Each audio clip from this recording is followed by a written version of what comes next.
Hi everyone, welcome back to JP WHU TV. It's nice to see you. I hope you're keeping well and having a good mid-start to your week. Yesterday we talked about the manager who could be replacing David Moyes at West Ham United, Paulo Fonseca. If you haven't already seen that, please go check the card that's up here. But today we're talking about Hans Flick, the former German national team manager. Sorry, Hansi Flick. Hans Flick was a character in Hello Hello. Oh god, this hasn't started the video well. As always, guys, this video is sponsored by the channel sponsor 3retro.com.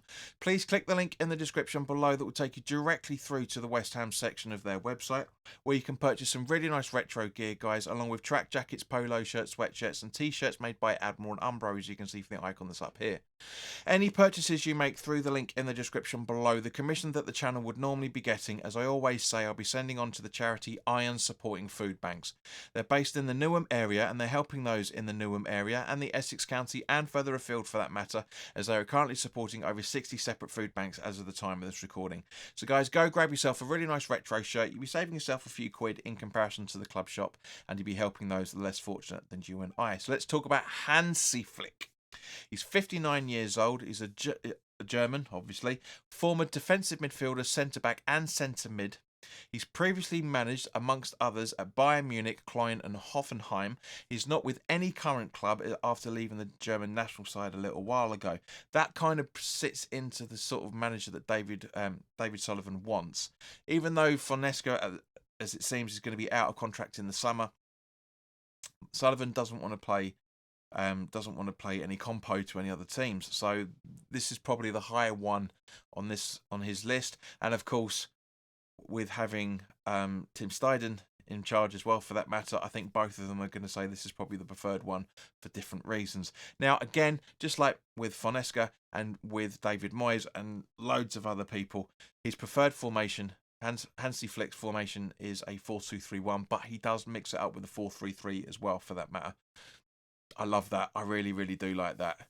He's managed 306 games, winning 170, drawing 61 and losing 75 in his entire career. They've scored 664 goals under him and conceded 382.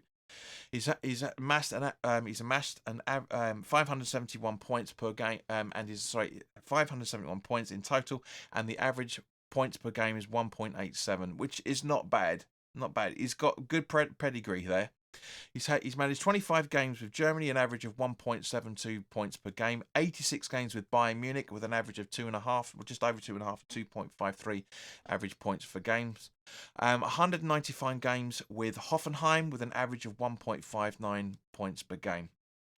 He's been in charge for an average period of around about just over 3.25 years. So that's more in keeping with the West Ham sort of style of manager in comparison to how we talked about Fonseca yesterday. 3.25 years. We want managers that are going to stay around for a relative long time. I mean, 3.25 years is a long time in football anyway, as is a year and a half, as it is with Fonseca's record. But at the same point, guys, I do generally think that the longer the manager's in charge, the better stability a club gets, to a degree. He is very attacking minded, and he likes to play possession-faced football as well. Now, again, just like with Fonseca, I don't really know what his stats in terms of the what the interplay of everything that he does in a game. I don't really know how he works in terms of management style, etc., etc. And these stats only read half the story, of course. But there's probably a good reason why he's been out of work since the Germany game, his Germany career. That's the only thing that worries me. He's got excellent, absolutely excellent average points per game, not Premier League level. But guys, let me know if he's the sort of manager that you'd like to see at West Ham. And if not, then by all means, please do put some recommendations in the chat, and I'm more than happy to do some research and do some videos for that as well, for that matter. As I said, for the full-time thoughts for the Liverpool game, the Chelsea preview, the last London derby that we're doing this season, and mate, is it the last ever with David Moyes as well, for that matter? That preview is going to be going up on Friday. I've normally put it up on Thursday lunchtime, but that'll be going up Friday night / Saturday, because I'm out Thursday. and also Chelsea's play Thursday as well. So there's no point doing a preview if things could change in terms of injury, style of play, etc., etc. But yeah, thank you very much for watching this far, guys. This is a lot shorter than yesterday's video, only by about a minute or so. Out of the two managers, it'd be interesting to see what happens. I'm not going to do anything, but if either of these two managers are confirmed in June or July, then I will give you I'll give you the video on that as well, for that matter. But in the meantime, guys, have a fantastic week. I'll see you soon. Put your comments in the comment section below. Please do like, share and subscribe, and I wish you all the best in the meantime. Hope to see you very soon. All the best now. Take care.